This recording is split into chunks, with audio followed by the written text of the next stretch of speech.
volume dan laju kecepatan gas yang dihasilkan peledakan itu bisa mengontrol tadi tumpukan dan lemparan fragmentasi batuan.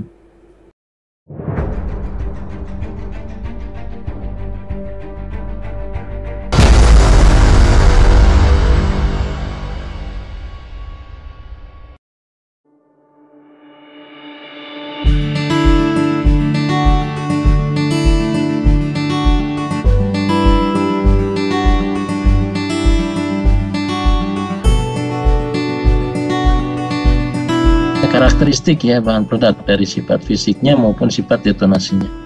Nah, berikutnya jenis dan tipe bahan peledak. Jenis dan tipe bahan peledak ini kita bagi menjadi agen peledakan, bahan peledak berbasis nitrogliserin, ada yang permissible explosive dan black powder. Nah, empat jenis dan tipe bahan peledak ini kita coba lihat satu-satu ya. Yang pertama, agen peledakan. Secara definisi, agen peledakan itu adalah bahan peledak yang memenuhi kriteria tidak peka terhadap inisiasi, ya, tidak peka terhadap inisiasi. Nah, kalau di dalam definisi US regulation ya, bahan atau campuran yang terdiri dari bahan bakar dan oksidator yang ditujukan untuk peledakan. Ya, untuk peledakan nih, tidak untuk tujuan lain selain untuk bahan peledak sebagai produk jadi. Kemudian bahan tersebut dicampur dan dikemas untuk digunakan atau dikirim. Tidak dapat diledakkan dengan detonator nomor 8 saat keadaan unconfined. Ya, tidak bisa meledak pada pada kondisi tidak terkungkung, tidak di dalam lubang gitu, tidak bisa meledak oleh detonator nomor 8.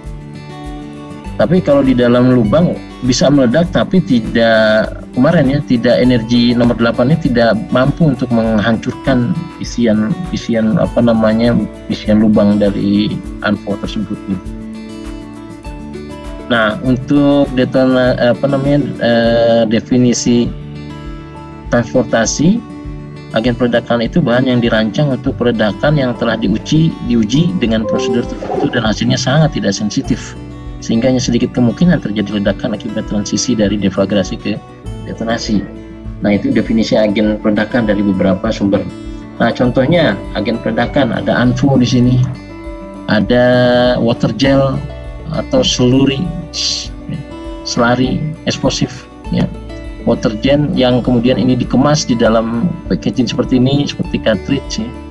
Ada yang seperti ini, ya. Ada juga emulsi ini yang ada emulsi kemas cartridge seperti ini, ada juga emulsi curah ya, dari tangki ini langsung masuk ke dalam lubang melalui hose ya, emulsion. Kemudian ini ada ANFO yang salah satu agen peledakan, salah satu jenis agen peledakan yang merupakan campuran amonium nitrat dan fuel oil. Perbandingan beratnya sekian ya, 94,5 banding 5,5. Nah, jadi kalau kita lihat ini ada fuel oilnya ya, fuel oil, dan ini ada amonium nitrat yang putih. Nah, kemudian ini kenapa fuel oilnya di warna merah? Nah, fuel oil ini sudah dicampur dengan oker ya, oker zat pewarna. Ada juga misalnya okernya warna biru, nah nanti hasilnya akan biru ini ANFO-nya ya, tergantung produsen pembuatnya itu mau pakai apa. Nah, ada memang ANFO itu yang harus dicampur sendiri di tambang, itu ada yang sudah jadi jual ANFO jadi. Nah, ini contoh pencampuran yang kurang merata nih, yang ini ya, masih ada putih-putihnya. Nah, kalau ini pencampuran yang bagus ini, yang sudah merata. Nah, untuk pencampuran yang mencampur sendiri ya, itu ada teknik pencampurannya dengan cara manual ya, langsung dicampur air dan fuel oil sesuai perbandingannya, kemudian diaduk. Nah, ini biasa di lapangan quarry ini banyak yang menerapkan cara ini. Nah, kemudian ada juga menggunakan alat pengadung semen atau semen mixer ya, semen mixer. Nah, ini di Indosemen ya, di tambang-tambang Indosemen ya, ini juga udah pakai ini, atau pakai coksan, ini coksan namanya Ya, coksan ini juga ini banyak digunakan di di Indosemen ya, di Bogor masih ada yang pakai seperti ini. Tapi kalau sekarang ini sudah lebih canggih ya. Jadi ini sudah pakai digital. Kita tinggal pijit-pijit digital ya, campuran AN dan fuel oil, nanti masuk dalam proses pencampuran itu ya. Tapi prinsipnya sama dengan ini awal mula nih pakai coksan seperti ini. Oke. Nah, kalau produk, nah ini bisa nih contoh hitungan nih. Mungkin nanti ada pertanyaan, apabila setiap ledakan diperlukan ANFO sebanyak 10 kilo, maka berapa AN-nya? Berapa fuel oil-nya? Nah, kita bisa hitung dengan cara sederhana. AN-nya berarti 0,945. 0,945 itu dari mana? Dari sini. 0,945 per 100 ya, 0,945 dikali 10.000 ANFO. ANFO-nya kan diperlukan ANFO sebanyak 10.000, berarti ANFO-nya 10.000 ya. Jadi hasilnya 9.450. Lalu fuel oil-nya berapa? Fuel oil-nya tinggal dikali ya, dikali 0,05 ya, 0, ini kelihatan gak nih saya coretnya dari sini ya, dari 5,5%. 0,055 dikali 10.000 ya, atau bisa juga 10.000 dikurang ini 9.450, jadinya dapat 550 ya.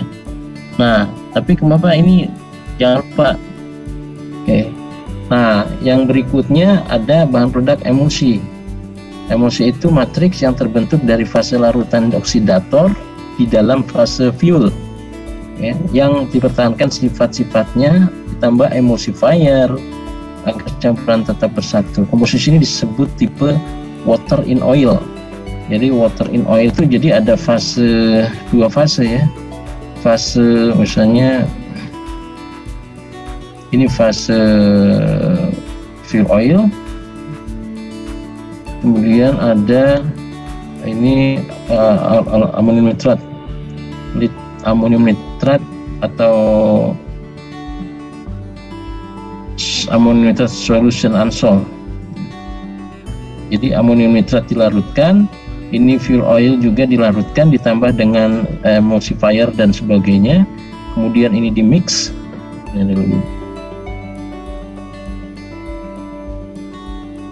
Nah, nitrat seperti ini ditambah dengan emulsifier ke dalamnya di sini ya.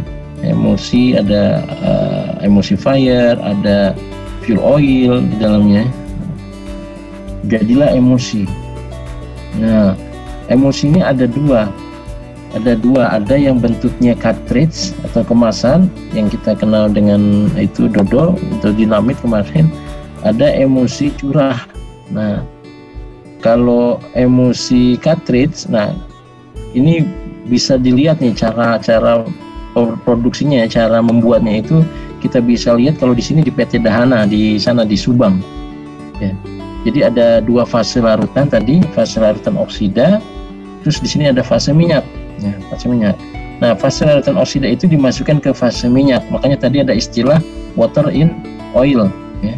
Dimasukkan ke minyak, minyak ini sudah ditambah emulsifier ke dalamnya ya, kemudian diaduk di dalam tangki.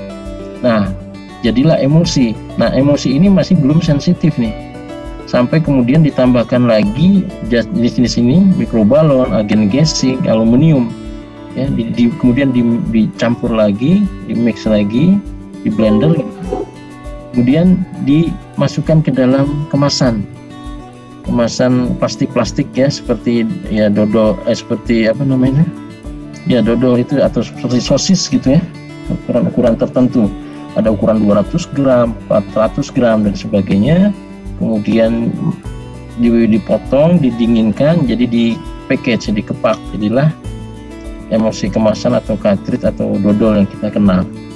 Nah, tapi kalau misalnya emosi itu curah, bulk emotion, dia tidak dikemas di dalam seperti cartridge, tapi itu di dalam masukkan di dalam track MMU, ini langsung dimasukkan ke lubang ledak ya. Nah, tentu pada saat masuk lubang ledak itu ditambahkan agen gassing atau gasser. Ya, ini senyawa asam ya, senyawa asam kimia. Nah, supaya menambah ruang-ruang ya, sebetulnya penambahan oksigen ya, penambahan spot-spot di dalam emulsion curah ini yang di dalam lubang. Nah, itu jenisnya emulsion curah. Atau kalau misalkan dia ditransportasikan jarak jauh, dimasukkan lagi ke dalam satu mobil pengangkut khusus. Nah, ini bahan peledak. Nah, kalau ini HIVI ANFO, ada kalanya ANFO dan emulsion itu dicampur ya, dicampur. Yang kita kenal HIVI ANFO. Nah, misalnya ada ANFO ini 94,5 sudah ya, kalau misalnya bisa dicampur oli bekas atau misalnya full solar atau full oli boleh ya. Kemudian dicampur dengan emulsion. Nah, di sini fase oil ANFO, emulsion dicampur. Maka kalau misalnya lebih dominan ANFO-nya ya 70% ANFO ya 30% emulsion, ini disebut HIVI ANFO, merek dagangnya gitu ya. Tapi kalau misalnya komposisinya ANFO-nya itu lebih kecil daripada emulsi ya, misalnya di sini ANFO-nya 40, emulsinya 60 misalnya. Nah, ini sebutannya Titan Black. Titan Black itu tentu dia punya ketahanan terhadap air yang lebih baik dibanding HIVI ANFO. Ya, strength-nya juga ini lebih kuat biasanya, lebih kuat ya, dibanding dengan HIVI ANFO. Nah, kalau kita lihat secara lebih dalam lagi di dalam pembesaran 1250 kali, maka emulsion itu akan terlihat seperti ini. Dia ada rongga-rongga di dalamnya. Ini ada oxidizer fast suspense. Kemudian ada fuelnya di sini campur ya. Ya, jadi oxidizer itu yang membuat seperti rongga-rongga ini, lubang-lubang ini. Ya. Nah, bentuknya itu dia liquid ya. Liquid. Kalau kita lihat di sini, dia punya VOD yang paling tinggi di sini. 5.000 sampai 6.000 ya, dibanding Slurry dan ANFO lebih besar emosi. Ini jenis-jenis handak untuk beberapa produsen ya, cartridge. Ada merek dagang Diagel, Dahana, Nitrogen Emulite ya, seri Power Gel oleh ICI Explosive atau Orica, seri IMAX dari Sasol dari Afrika. Jadi merek-merek dagangnya tuh nanti kalau di lapangan tuh beda-beda. Ada yang Diagel, Emulite, seri Power Gel, seri IMAX. Nah, ini semua sebetulnya sama, itu cartridge namanya, cartridge atau dodol. Nah, untuk HIVI ANFO tadi kita bisa menentukan ya sifat-sifatnya atau karakternya dengan diagram ini ya, di sebelah. Misalnya tadi kita mau lihat perbandingan ANFO berapa, HIVI ANFO tadi 70-30 ya, ANFO 70, emulsion 30. Maka sifat-sifatnya akan bisa kita ketahui dari diagram ini, tinggal tarik garis ke bawah ini. Nah, dari sini kita lihat ya, densitasnya ini mungkin di sekitar 1,24. Ketahanan terhadap airnya gimana? Ya kurang ya, tidak di sini. Kemudian VOD-nya di sini 47, 6.000 ya, di sekitar 4.800-an mungkin. Kemudian dia tidak dapat dipompa, dapat diulir auger dengan mudah. Jadi memasukkan ke dalam lubangnya nggak pakai hose, tapi dia pakai auger ya, mampu ulir. Nah, tapi untuk ini HIVI ANFO, untuk yang tadi Titan Black tinggal kita lihat aja perbandingan bisa berapa, 40-60 ya, 40 ANFO, 60 emulsion, kita tinggal tarik ke bawah ya. Ini sifat-sifatnya, densitasnya mungkin di ini 128, 135, mungkin 1 Oh, ini turun lagi ya. Ini 135 ke sini 128. Dia mengalami penurunan mungkin di 125 ya mungkin ya. Sini kemudian ketahanan terhadap airnya itu sedang sampai sangat baik. Ya, VOD-nya lebih tinggi dari Hifi-Anfu. Dia sulit dipompa, ya tidak dapat hampir ya sulit dipompa, hampir dapat dipompa dengan mudah ya, kira-kira di sini. Jadi bisa pakai alat ini, tidak dapat diulir sampai tidak dapat diulir ya. Umumnya kalau misalnya Titan itu pakai hose memang ya, pakai pompa ini, selang pompa, dia tidak pakai auger. Nah, itu kira-kira cara membacanya. Nah, kemudian bahan peledak berbasis NG. Nah, ini yang kita kenal dengan dinamit. Ya, dinamit itu seperti ini. Coklat biasanya, sampingnya coklat. Ini ada dinamit juga nih buat militer, kalau ini ya militer. Ini buatan Kanada, Iveco.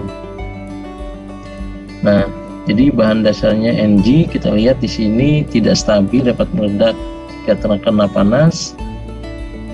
Kemudian cara mencampurnya, membuat NG itu supaya bisa berbentuk kemasan seperti ini, diberikan inert absorbent ya, bahan-bahan yang dapat menyerap seperti kiselgur, diatomaceous earth atau serbuk gergaji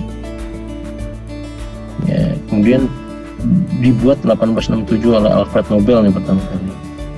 Ada amonium gelatin ya, ini straight dynamite, ammonia dynamite ya.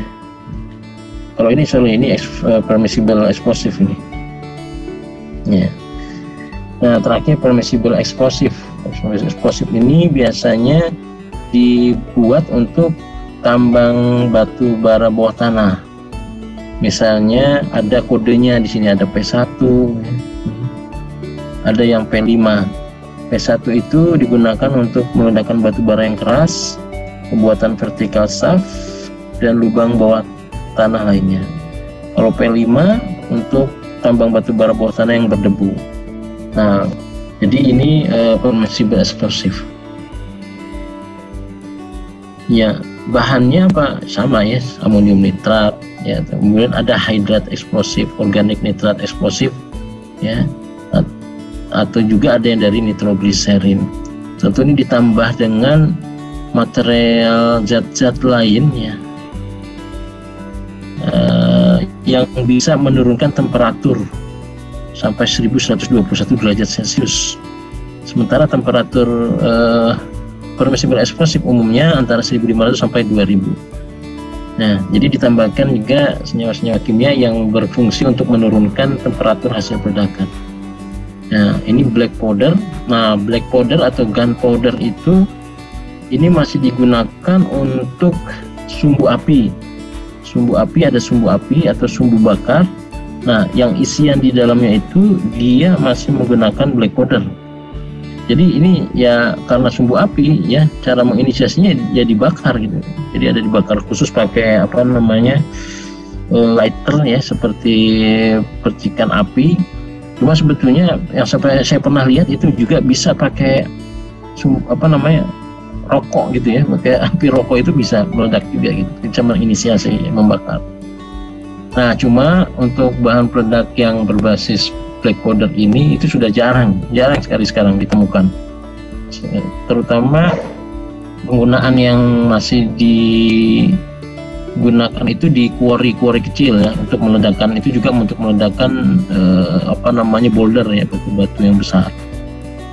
Dulu juga saya tahun 2013 kalau nggak salah pernah masih menemukan di Kalimantan Timur ya, di satu perusahaan itu fungsinya hanya untuk menginisiasi awal ya,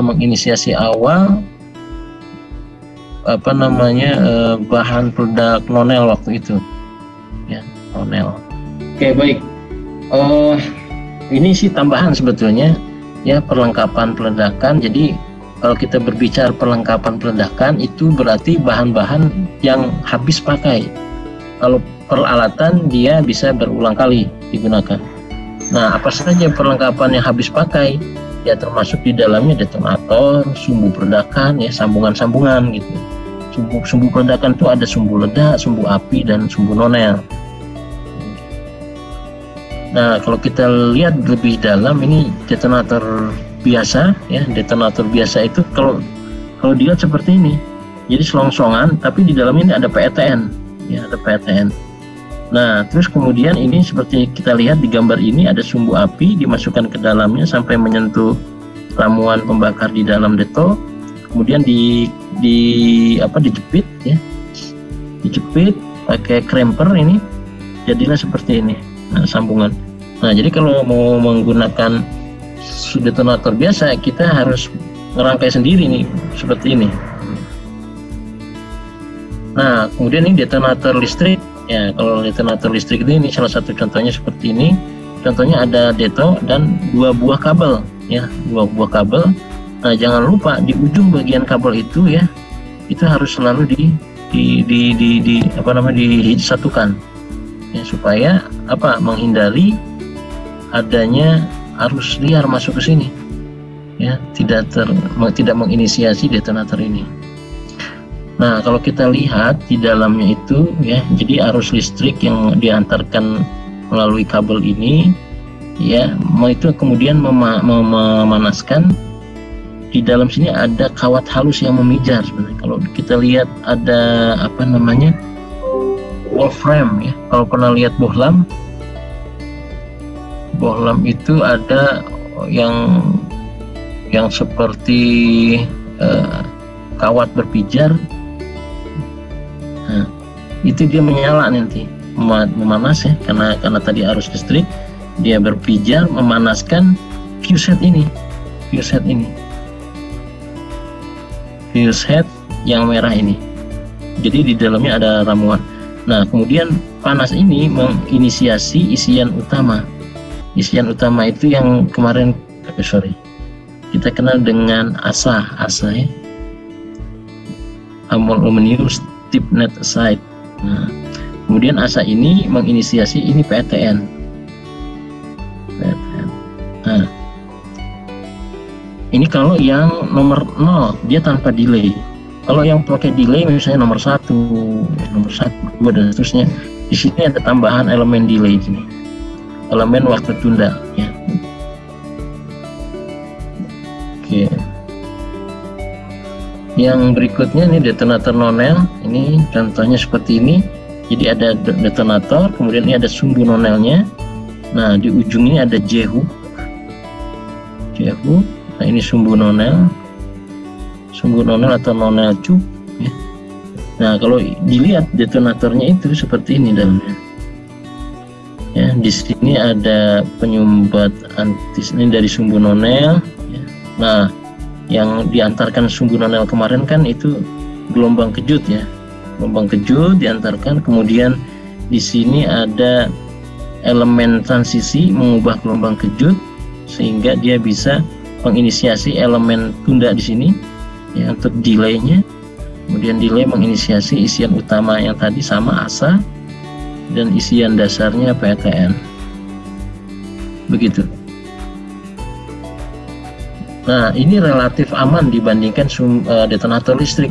Kalau ini karena tidak ada pelistrikan gitu kabel, jadi cukup aman yang digunakan pada kondisi-kondisi yang banyak petir misalnya, itu bisa. Tapi kalau yang listrik tadi itu tidak disarankan untuk area yang banyak petir, ya. Kalau misalkan ada hujan, udah mulai hujan, ya, udah mulai petir, nah sebaiknya jangan dipakai yang detonator listrik, jangan dilanjutkan pekerjaan peledakan. Nah, berikutnya ini detonator elektronik. Detonator elektronik itu mirip dengan listrik sebetulnya, hanya dia lebih aman dari arus liar. Karena apa? Karena di dalam detonatornya ini itu terdapat komponen-komponen elektronik, misalnya seperti resistor di sini, ya. Ini resistor, kemudian ada kapasitor, ya. Kemudian ada digital chip. Chip itu yang tadi fungsinya untuk menyimpan delay time, waktu tunda kapan si detonator ini akan terinisiasi, akan meledak. Kemudian ada base charge ya, base charge-nya sama ya. Kalau di sini pentolite, base charge-nya itu pentolite itu sebetulnya PETN plus TNT, namanya pentolite ya, pentolite. Kalau primary charge-nya sama ASA ya. Lead aside ini. Oke. Nah itu elektronik ya. Kemudian ini sumbu-sumbu peledakan, ada sumbu api tadi yang isiannya tadi di dalamnya ada black powder. Kemudian ini sumbu ledak, kalau sumbu ledak isiannya berarti PETN. Kalau ini sumbu nonel itu isiannya HMX. HMX itu reagen kimia yang sangat reaktif ya. Ini kemudian api ya tadi ya. Nah ini kalau dilihat ada PIC, PC itu sumbu api juga ya, plastik nitride cord ya, di dalamnya ini black powder ini. Nah ini bin connector itu untuk mengkoneksi antara PIC ke dalam lubang misalnya. Nah ini di sini ada bin, bentuknya seperti kacang gitu ya, bin, atau slot connector, bentuknya ini seperti slot. Nah MFI ini fungsinya untuk menghubungkan beberapa sumbu api. Misalnya ini MFI, ini satu sumbu api ya untuk diinisiasi. Kemudian dari sini di dalam ini ada ramuan pembakar. Ramuan pembakar itu membakar, kemudian ini yang ke lubang-lubang, sumbu-sumbu yang ke lubang-lubang. Nah misalnya seperti itu. Nah ini biasanya penggunaannya dulu ini di underground ya, di tambang bawah tanah ya, atau untuk meledakkan boulder-boulder, beberapa boulder ya, di permukaan. Nah terakhir sistem penyambungan sumbu nonel ya, sistem penyambungan sumbu nonel. Nah untuk rangkaian nonel ada yang penyambung ya, atau block connector namanya, block connector. Nah ini block connector ya, satu sebutannya ada yang block connector, ada yang cobra clip gitu ya, cobra clip, banyak sebutannya. Nah kalau ujungnya ini sendiri ya, ini disebut snapline.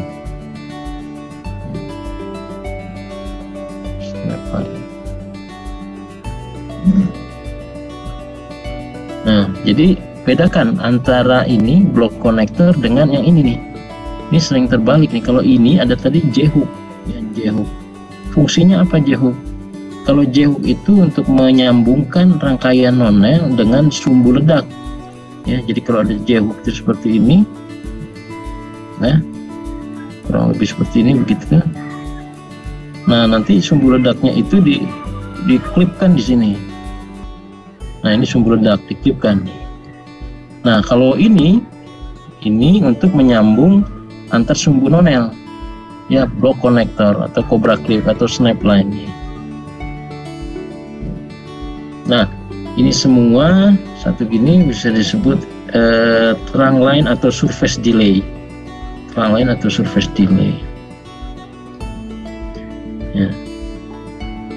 Oke, ini penyambungan sumbu ledak. Kalau sumbu ledak itu nggak usah pakai tambahan apa-apa. Dia bisa seperti ini, disambung dengan L, atau diikat seperti ini, ya. Atau diikat seperti ini, ya. Nah, atau begini.